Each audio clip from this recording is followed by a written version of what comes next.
Nicolas Barré, directeur de la rédaction des Échos. Bonjour Nicolas. Bonjour Mathieu. Chaque matin, votre éclairage sur l'actualité économique et la surprise, c'est donc que le président n'est plus favorable à l'instauration d'un âge de 64 ans pour bénéficier d'une retraite à taux plein. Oui, c'est une ouverture spectaculaire, inattendue en direction des syndicats sur un point clé de la réforme, l'âge à partir duquel on pourra bénéficier d'une retraite à taux plein. Souvenez-vous, à la mi-juillet, le haut-commissaire Jean-Paul Delevoye, en charge de la réforme, avait proposé l'instauration d'un âge pivot de 64 ans.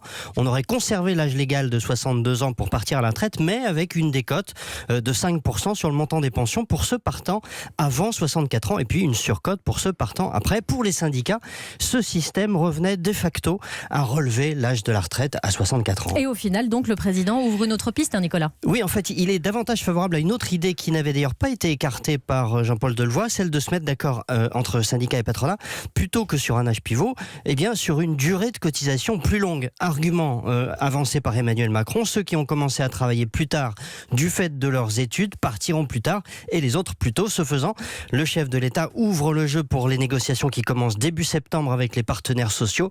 Il leur dit en substance rien n'est figé. Aujourd'hui, la durée de cotisation est de 43 ans. On peut décider de l'augmenter plutôt que de fixer un âge de retraite plus élevé.